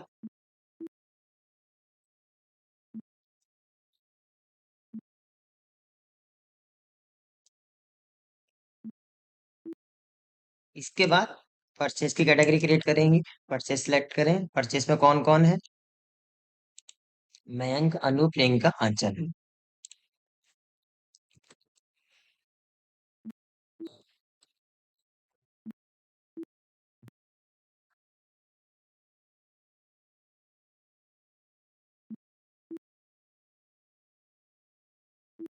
इसके बाद स्टोर, स्टोर में कौन कौन है, नकुल, राहुल, प्रिया और प्रिया। क्रिएट करते हैं, नकुल,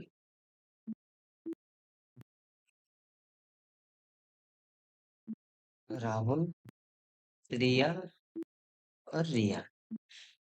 अब ये हमने इसमें सेंटर्स क्रिएट कर लिए, एक बार आप चेक कर सकते हैं। और सेंटर अल्टर में जाएंगे, ये देखो कौन किस ग्रुप में है, ये ग्रुप भी दिखाएगा आपको। अब एंट्री करते हैं, एंट्री करने के लिए जाएंगे अकाउंटिंग वाउचर, F5 पेमेंट। तो पेमेंट एक बार क्वेश्चन और देख लो आप। इस क्वेश्चन में लिखा है कि हमें सैलरी देनी है, सैलरी देनी है। सैलरी देने के लिए भी लेजर क्रिएट करते हैं सैलरी का, इनडायरेक्ट एक्सपेंस।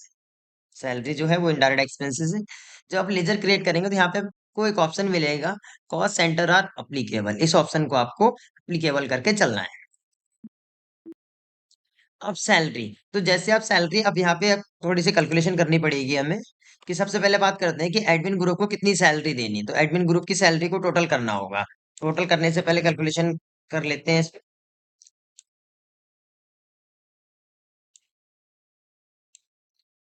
मोहनलाल की सैलरी जो है वो है 50,000, प्लस 25,000,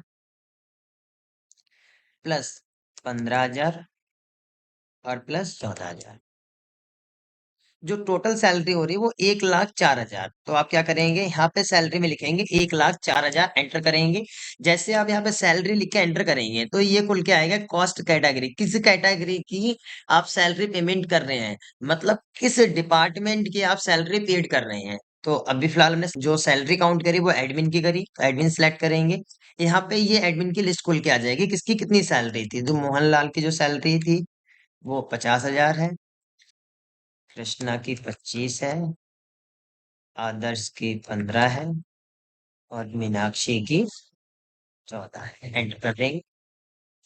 कैश या बैंक, आप कैश पेमेंट करना चाह रहे हैं आप कैश सेलेक्ट करेंगे, बैंक से पेमेंट करना चाहते हैं आप बैंक सेलेक्ट करेंगे। Being salary paid by cash या बाय बैंक लिख सकते हैं, जिससे आप पेमेंट कर रहे हैं वो लिख सकते हैं आप। ठीक है। तो ये एंट्री समझ में आ गई आपको। अब अगली एंट्री करते हैं, फिर सैलरी डेबिट करेंगे क्योंकि सैलरी ही देनी है। सैलरी देनी है तो अब क्या करेंगे, फिर से देख लेते हैं इसे। अब किसकी सैलरी देनी है, परचेज की।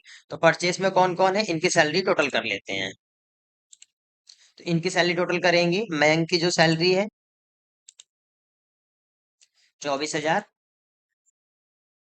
और अनु की है 16,000, और प्रियंका की है 17,000, और आंचल की है 19,000। तो टोटल सैलरी हो रही 76,000, 76,000, 76,000। तो यहाँ लिखेंगे आप 76,000। फिर यहाँ पे आपसे दोबारा पूछेगा कि किस कैटेगरी की आप सैलरी पेड कर रहे हैं। किस कैटेगरी की आप सैलरी पेड कर रहे हैं, तो किसकी परचेज की पेमेंट कर रहे हैं, परचेज सेलेक्ट करेंगे। फिर ये परचेज के जो मेंबर्स हैं, जो परचेज के ग्रुप में जो मेंबर्स थे, उनकी लिस्ट खुल के आ जाएगी। उनकी लिस्ट खुल के आ जाएगी कि किसको कितनी सैलरी देनी है। मींस जो सैलरी आपके क्वेश्चन में यहाँ पे मेंशन होगी वही देंगे। जैसे यहाँ पे मयंक की 24,000 है और अनु की 16,000 है। तो मयंक की रख दी आपने 24,000, और अनु की रख दी 16,000, प्रियंका 17,000, और आंचल 19,000। अब यहाँ पे सैलरी दे दी। अब एंट्री को भी आप सेम सेव करेंगे, सेम नरेशन लिखेंगे। तो नरेशन रिपीट करने के लिए कंट्रोल+R कर देंगे, क्योंकि यहाँ पे भी आपने सैलरी दी है, और सैलरी कैश या बैंक दोनों में से किसी भी तरीके से दे सकते हैं। तो आप जिससे भी देंगे वो चीज आप लिख देंगे इसमें, सेव कर देंगे। अब तीसरी एंट्री करनी, तीसरी एंट्री में भी आप क्या करेंगे, सैलरी को डेबिट करेंगे। अब तीसरी एंट्री में सैलरी क्या बन रही है, कौन सा ग्रुप है, स्टोर ग्रुप है। स्टोर ग्रुप की सैलरी क्या बन रही है, नकुल की है 14,000, राहुल की 22,000, और प्रिया की 23,000, और रिया की 27,000। टोटल 86,000, मतलब 86,000 टोटल सैलरी बन रही है। यहाँ पे लिखेंगे स्टोर। फिर पार्टी नेम देखो, वही नेम खुल के आएंगे जो उस ग्रुप में थे। जो आपने जब आप कैटेगरी बनाई थी, जब आपने कॉस्ट सेंटर बनाए थे, तो उनमें कौन कौन मेंबर रखे थे, वही मेंबर इसमें आएंगे। तो जो भी पार्टी नेम है, जो मेंबर्स हैं, उनको आप सिलेक्ट कर सकते हैं और उनकी सैलरी देख के आप टाइप कर सकते हैं। जैसे नकुल की 14,000 है, राहुल की 22,000 है, तो नकुल की 14,000 हो गई, और राहुल की 22,000 हो गई, प्रिया की 23,000 हो गई, और रिया की 27,000 हो गई। सेम इस पे भी आप नरेशन वही लिखेंगे, क्योंकि सैलरी दे रहे हैं तो नरेशन सैलरी की रहेगी। एंटर, जैसे आप एंटर करेंगे, एंटर करने के बाद ये एंट्री तो सेव होगी। अब चेक कर लेते हैं। चेक करने के लिए आप जाएंगे display, statement of account. Statement of account कैसे है, display, statement of accounts, cost centre, और कैटेगरी समरी। कैटेगरी समरी के बेसिस पे मतलब है कि आपने एक से ज्यादा अगर कैटेगरी बनाई होगी तो समरी में सही से आपको दिखेगा, सही से आपको समझ में आएगा। और फिलहाल हमारे पास जो कैटेगरी है वो तीन है, एक स्टोर है, एक परचेज है, एक एडमिन है। एंटर करेंगे तो देखो इस तरीके से आपको ये दिखा रहा है कि टोटल जो सैलरी पेड करी है आपने, एडमिन ग्रुप में 1,04,000 पेमेंट करी है, परचेज ग्रुप में जो सैलरी दी है वो 76,000 पेमेंट करी, 76,000 पेमेंट करी है, और स्टोर ग्रुप में जो सैलरी पेमेंट करी है वो 86,000, 86,000 सैलरी पेमेंट करी है। जिस ग्रुप में देखना चाहते हैं उस पर आप एंटर कर दें। तो देखो इस ग्रुप में ये मेंबर है, मेंबर आपको बाहर भी दिख जाएंगे। अगर आप अंदर जाके भी देखना चाहते हैं तो आप देख सकते हैं ये मेंबर है इसमें। और परचेस में देखेंगे तो परचेस में ये मेंबर है, और अगर आप स्टोर में देखेंगे तो स्टोर में ये मेंबर है। अगर यही सैलरी आपने मंथ के हिसाब से पेमेंट करी होती, जैसे अभी आपने अप्रैल के महीने में पेमेंट करी है, और अगर आप इसे इसी तरीके से अप्रैल मई जून अलग अलग मंथ के हिसाब से पेमेंट करेंगे, तो सपोज आप एडमिन की जो सैलरी थी वो 2 महीने की पेमेंट करी है, तो यहाँ पे जैसे आप 2 बार एंटर करेंगे तो यहाँ पे अप्रैल के साथ मई जून जितने महीने पेमेंट करते जाएंगे उतने महीने में दिखाती जाएगी सैलरी। जैसे हमने अभी आदर्श पे एंटर करा तो आदर्श की 15,000 पेमेंट हुई है अप्रैल में, दिखा दिया। कृष्णा है, इसकी भी अप्रैल में पेमेंट हुई तो उनको दिखा देगा। अगर आप एक एंट्री में आपको दिखा देता हूँ नेक्स्ट मंथ की करके, मई की दिखा देता हूँ। सैलरी डेबिट करेंगे, सैलरी रख दी फिलहाल अपने इसमें 1,00,000। कौन से ग्रुप में? एडमिन में रख देते हैं। एडमिन में आदर्श 25,000, मोहनलाल 25,000, कृष्णा 50,000। यहाँ पे क्या करा, ये सैलरी दे दी। एडिशन रिपीट कर सकते हैं आप, कंट्रोल प्लस आर। इस एंट्री को सेव कर दो। तो जब आप चेक करने के लिए जाएंगे, अब क्या इफेक्ट पड़ता है, क्या अंतर आता है? Display, statement of accounts, cost centre, category summary. तो अब आप देखेंगे कि जो सैलरी टोटल पेड हुई है, जो टोटल सैलरी पेड हुई है, अभी हमने एडमिन ग्रुप में ही सैलरी बढ़ाई है, तो आप देखेंगे कि मीनाक्षी की जो सैलरी वो 14,000 आ रहा है। 14,000 ही आ रही है। एडमिन पे एंटर करें। अब देखो, जैसे आपने आदर्श पे एंटर करेंगे तो देखो 2 महीने की सैलरी दिखा रहा है, अप्रैल और मई। कृष्णा की भी अप्रैल और मई। मोहनलाल की देखेंगे तो उसमें भी आपके अप्रैल और मई। और अगर आप मीनाक्षी की सैलरी देखते हैं तो यहाँ पे देखो मई का जो कॉलम है, मई का जो कॉलम है वो 14,000 दिखाता है और 14,000 आप क्लोजिंग बैलेंस में तो दिखा रहा है, लेकिन डेबिट बैलेंस में नहीं दिखा रहा है। डेबिट बैलेंस में नहीं दिखा रहा है मतलब ये हो गया कि आपने इस मेंबर को सैलरी इस महीने की नहीं दी है। इस मेंबर को इस महीने की सैलरी नहीं दी, मई की सैलरी नहीं दी है, तो इसलिए डेबिट बैलेंस नहीं दिखा रहा है। क्लोजिंग बैलेंस जरूर दिखा रहा है, क्योंकि मंथ चेंज हुआ है, डेट चेंज हुई, तो उसे सैलरी मिलनी चाहिए थी, इसलिए क्लोजिंग बैलेंस में दिखा रहा है, डेबिट बैलेंस में नहीं दिखा रहा है। अब हम बात करते हैं मेंटेन बजट तो एंड सबसे पहले कंट्रोल। समझते हैं कि मेंटेन बजट बजट होता एंड क्या है। कंट्रोल टॉपिक किस लिए यूज होता है और कब होता है और कैसे होता है। बजट अपने एक्सपेंसेस को मेंटेन करने के लिए आपको बजट बनाना होता है। अपने एक्सपेंसेस को मेंटेन करने के लिए आपको बजट बनाना होता है। अब बजट बनाते कैसे हैं? सपोज आप किसी आश्रम के मैनेजर हैं, आश्रम की तरफ से आपको पैसे दिए गए कि भाई ये इतना बजट है आपका महीने का, 2 लाख रुपए, 3 लाख रुपए, इतना आपको पेमेंट करना है। किन किन चीजों को आप कंट्रोल कर सकते हैं? किन किन चीजों को कंट्रोल कर सकते हैं? सैलरी, रेंट, इन चीजों को आप कंट्रोल नहीं कर सकते हैं। कंट्रोल उन चीजों को कर सकते हैं, बजट उन चीजों पे बनाया जा सकता है कि जो खर्चे फिक्स ना हो। जैसे आपका लाइट का बिल हो गया, आपका ट्रैवलिंग एक्सपेंसेस हो गया, तो ये खर्चे क्या है कि आप जितना कम यूज करेंगे उतना कम खर्चा होगा। तो चलिए स्टार्ट करते हैं, ऑप्शन अप्लीकेबल करते हैं और आगे चलते हैं।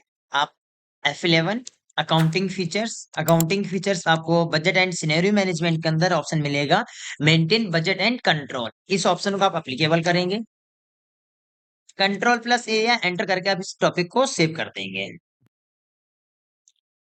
अकाउंट इन्फो, अभी तक हम अकाउंट इन्फो में जाके ग्रुप और लेजर क्रिएट करते थे। अकाउंट इन्फो में जाके ग्रुप और लेजर क्रिएट करते थे। आज हम इसमें बजट क्रिएट करेंगे। एंटर करेंगे, क्रिएट। अगर आपके पास पहले से बजट बना होता तो आपको अल्टर का ऑप्शन दे देता है, आपके पास बजट नहीं बना हुआ है तो क्रिएट का ऑप्शन दे रहा है। तो चलिए क्रिएट करते हैं। Name of budget, name of budget आपका किस संस्था का बजट बना रहे हैं, कंपनी का या किस संस्था का या आश्रम वगैरह किसका बजट बना रहे हैं। तो फिलहाल हमने यहाँ पे एबीसी कंपनी का नाम है दिया, अंडर मतलब मैनेजर वगैरह है उसका आप नाम रख सकते हैं, तो अंडर प्राइमरी भी रख सकते हैं।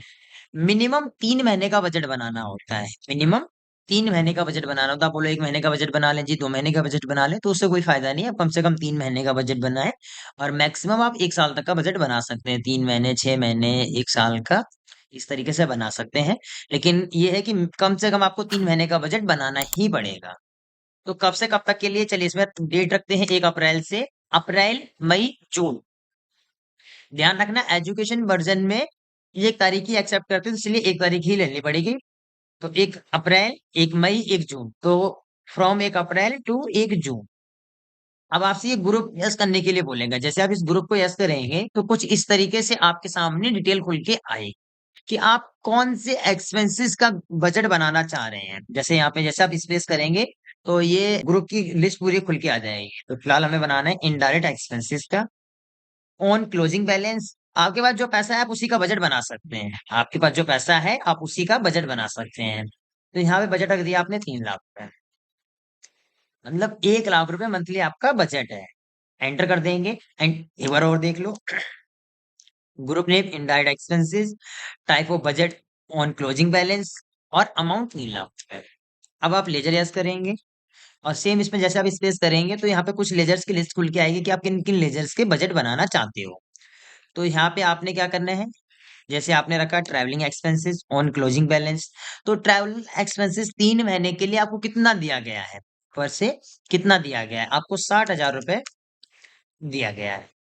दूसरा, आपसे पूछा कि और क्या है, स्टेशनरी एक्सपेंसेस की। स्टेशनरी एक्सपेंसेस आपको कितना, कितने तक की आपकी लिमिट है कि आप इतना तक इसमें पेमेंट कर सकते हैं।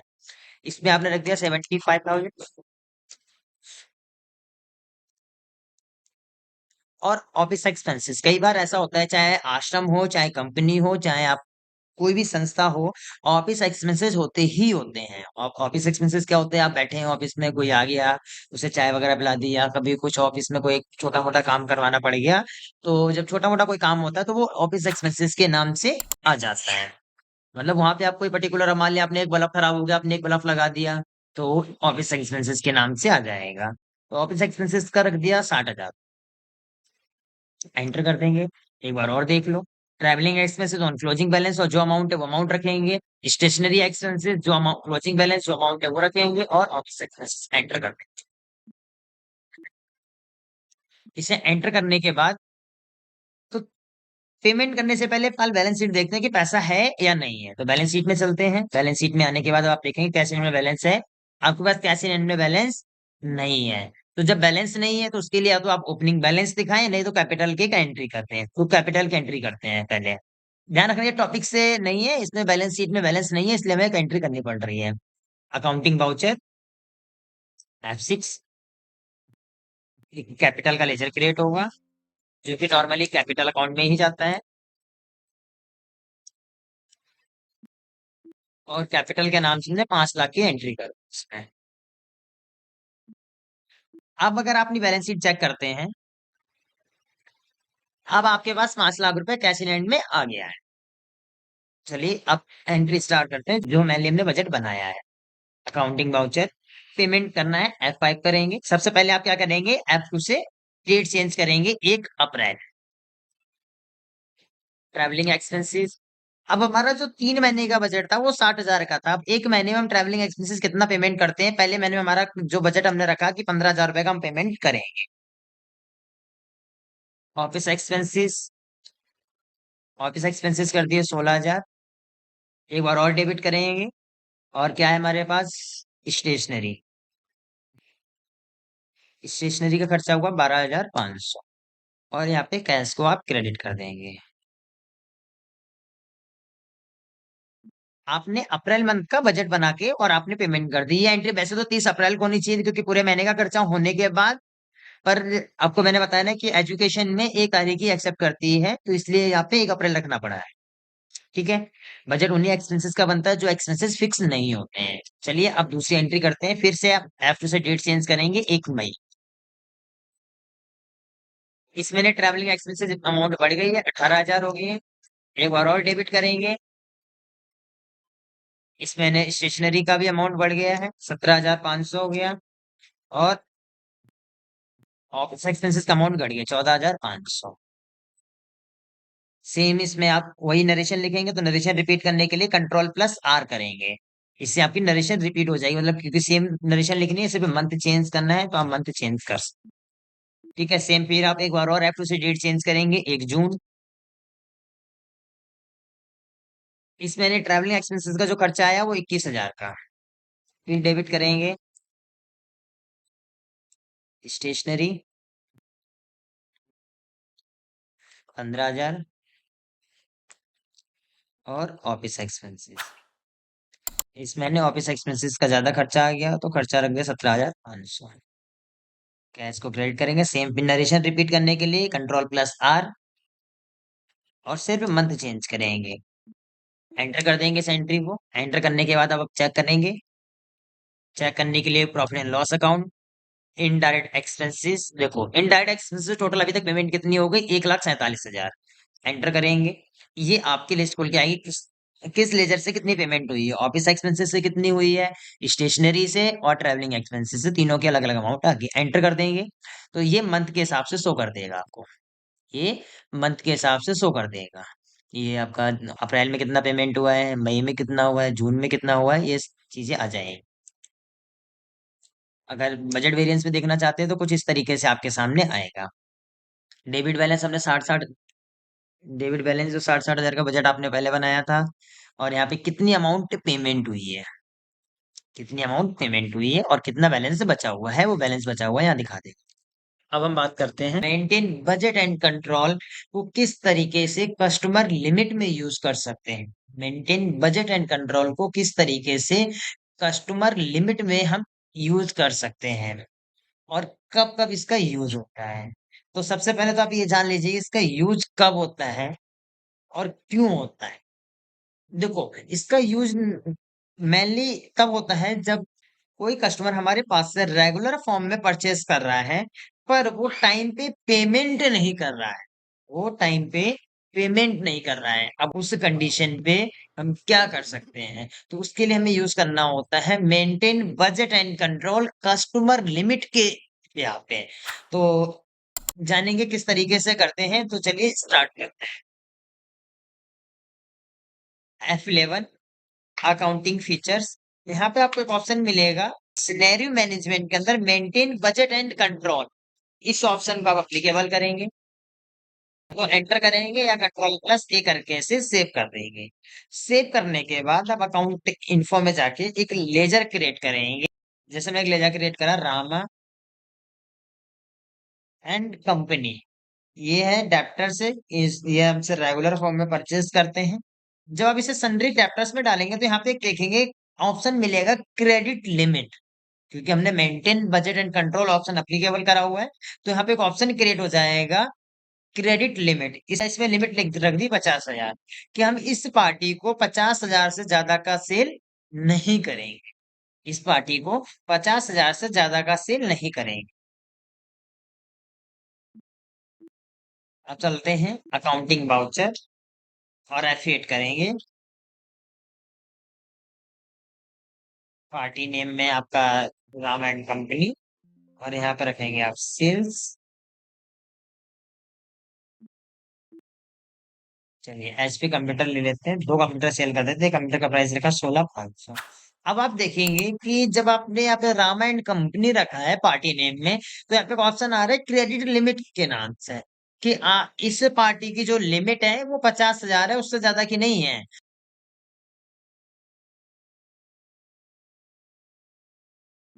अब 1 अप्रैल को हमने इसे सेल कर दिया 33,000 का, अभी दोबारा आ गया है कि हमें इतना ही और चाहिए। आप चाहें तो आप डेट चेंज करके 1 मई की एंट्री कर सकते हैं, नहीं तो सेम डेट की भी आप एंट्री कर सकते हैं। Rama and company.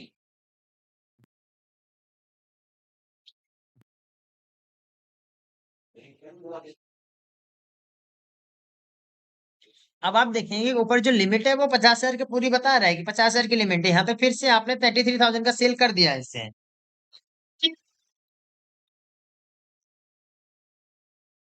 जैसे ही आप एंटर करेंगे तो देखेंगे कि एक एरर आ रहा है। जो क्रेडिट लिमिट बता रहा है रामा की वो 50,000 की थी, लेकिन करंट बैलेंस 66,000 मतलब 66,000 का हो रहा है। करंट बैलेंस 66,000 का हो रहा है, जो कि ये एंट्री एक्सेप्ट नहीं होगी। अब इसमें एंट्री एक्सेप्ट नहीं होगी, आप कितना भी एंटर कर लीजिए। जैसे आप यहाँ से एंटर करके एक बार वापस जाएंगे तो देखो तुमको रेफरेंस नंबर पे ले आएगा। अब इसकी एंट्री एक्सेप्ट होने के दो तरीके हो सकते हैं। पहला, आप इसकी लिमिट को बढ़ा दें। दूसरा, आप जो आपने पुराना सेल करा है वो पैसा रिसीव कर लें। तीसरा, आप इसे कम अमाउंट का सेल करते हैं। क्योंकि 33,000 का आप ऑलरेडी सेल कर चुके हैं, तो 50,000 में से आप अभी 17,000 का और सेल कर सकते हैं। अगर आप इससे ऊपर जाते हैं तो पहले पुरानी अमाउंट को रिसीव कर लें। तो एक एंट्री रिसीव की कर देते हैं F6 में।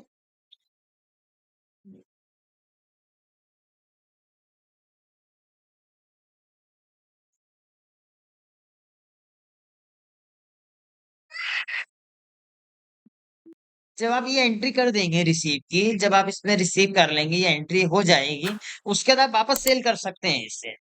उसके बाद इसे वापस सेल कर सकते हैं।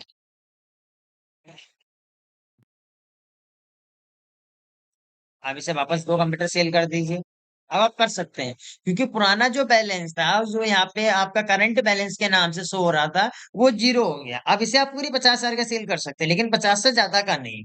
अब इससे होता क्या है, अब ये हम लगाते क्यों है? इससे क्या है कि एक तो आपको करंट टाइम पे ये पता चल जाता है कि इसका पुराना बैलेंस रिसीव नहीं हुआ। कंपनी में मल्टीपल कस्टमर्स होते हैं, अब कस्टमर को किसका कितने का सेल करना है, किससे पैसा आया कि नहीं आया, जब उससे जो पैसा रिसीव हो चुका है, वो पैसा अगर आपके टैली में रिकॉर्ड है, तब तो आप उससे सेल की एंट्री दोबारा कर सकते हैं। अगर वो पैसा टैली में रिकॉर्ड नहीं है, तो वो तब आप उससे तब तक उसकी एंट्री नहीं कर सकते हैं। आप एंटर करके देखेंगे ये एंट्री एक्सेप्ट करने के लिए बोल रहा है। मीन्स कि इसका पिछला जो रिकॉर्ड है वो पूरा क्लियर है। पिछला जो रिकॉर्ड है वो पूरा क्लियर है। अगर उसका रिकॉर्ड पिछला पेंडिंग होता तो ये एंट्री एक्सेप्ट नहीं होती। उम्मीद करता हूँ आप लोगों को ये टैली के सारे टॉपिक क्लियर होंगे। अगर किसी तरीके का डाउट है तो हमें कमेंट करके बता सकते हैं।